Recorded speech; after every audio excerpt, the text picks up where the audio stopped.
Well, welcome to the Journeyman's Tale. It's going to be a bit of a special one this time. I've snuck out for a couple of nights with the intention to test out the new Fox copper cord heavy metal leader.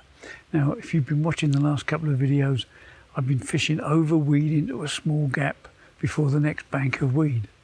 Now, I've been using the lead-free leaders, and I'm not 100% sure that it's getting down to the bottom in that short space that I need it. So I've come out to try this new heavier leader to replace lead core, if you like, and that's the plan for the next couple of nights.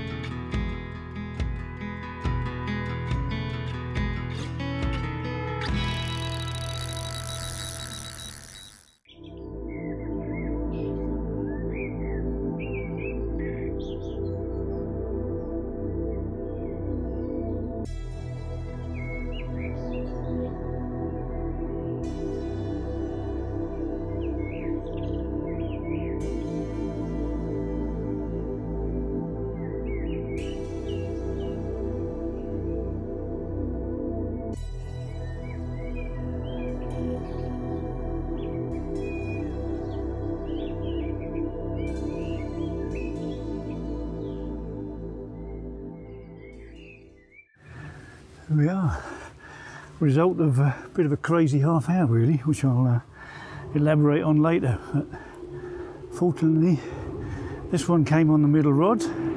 Yeah, that was on the new Fox leader. Same time as the RAF are turning up. 22 pounds and 4 ounces, mighty relieved. And as you would expect from a common, it fought long and hard. In and out of wee beds. Wonderful. Right, she's going back. Thank you very much. Yeah, so that was the first fish. Came about 11 o'clock-ish, I suppose, on the middle rod. That was caught on the Fox copper core heavy supple leader. Now, the reason I thought I'd try it, I mean, many years ago I used to use lead core, and then he found it was beginning to get banned on several waters, and the advent of lead-free leaders came along. So I moved over to lead-free leaders, which were obviously much suppler. So I was more than happy to use those. But the last few trips, I've actually been fishing over the top of weed into a gap of weed before another bank of weeds. Well, I was a bit unsure whether the leader was actually sinking down enough to the bottom. So obviously thoughts turned to lead core, and then of course Fox have been advertising this copper core one. So I thought I'd give it a go. Now it is quite flexible. It's much more flexible than the lead core is, and it's amazing how they do this. I'm assuming it's a byproduct of the jewellery industry, but you've got a thin copper chain in there, and you can twist it through your fingers, and it flexes up really nicely. And if you just grab hold of one end and twizzle it through your fingers, it doesn't flick up. It is really flexible. So I was really quite impressed with that, I have to say. It is weighty. I mean, it's obviously a lot weightier than the lead-free one. So the reasoning was going to give it a go. So when you're casting out, you feel the donk, the lead, and you give slack straight away. Hopefully the leader's going to drop right down as low as it can possibly get as you're letting it have some slack line before you settle the rod and put the bobbin on. So I did a couple of tests, nothing totally scientific. I soaked both the lead-free leader and the Fox leader for about half an hour in some cold water, and then just laid them over the top of a bit of tubing, and it is a little bit stiffer, but it's not a huge difference. I mean, what actually goes on in the water, one will never know unless one's filming underwater.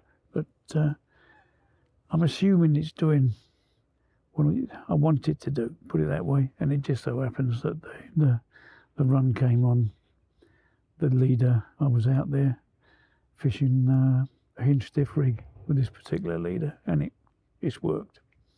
So yeah, I'm quite pleased with it actually. I have no doubt in the fullness of time that any fishery that's banned lead core will probably end up banning this stuff, but where you can use it as an alternative to lead core and you want something that I think is a bit more supple, it's not a bad alternative.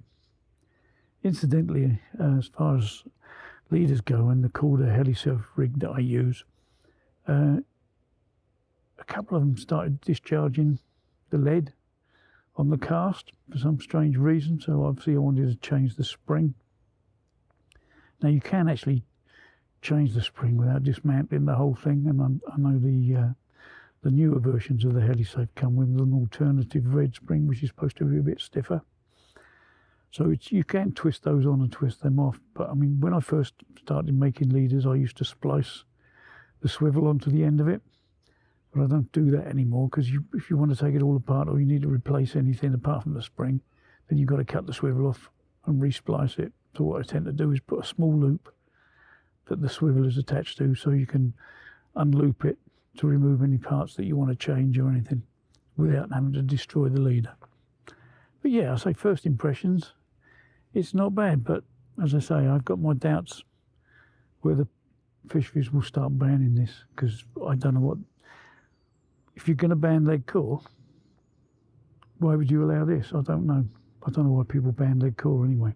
But if you're looking for something heavier than a lead-free leader, something a bit more flexible than a lead core leader, I think it's worth a go.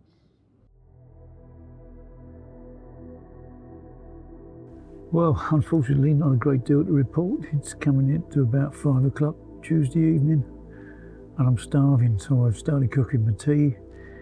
It is drizzling still, and it's due to be drizzling till 8-9 o'clock apparently.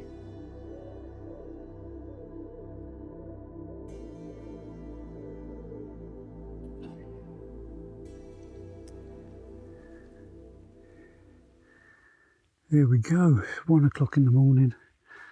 Right hand rod, slow steady pull, straight into a pile of weed, but she came back nice and quiet. It's like the trip of the 22s going on here, but there we are. I won't show you the other side. She's got a absolutely horrible cormorant gash on her, and I'll give that a bit of treatment before she goes back.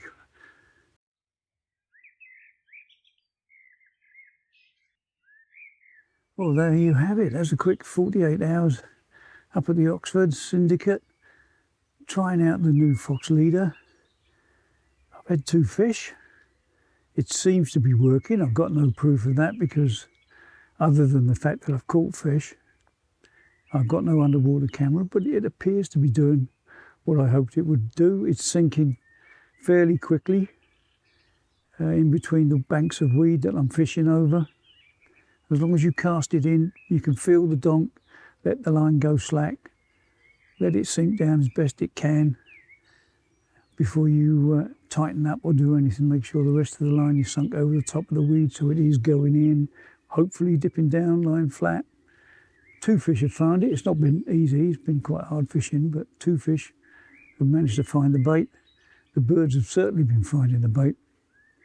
But so, yeah, at this moment in time, I'd give it a bit of a thumbs up.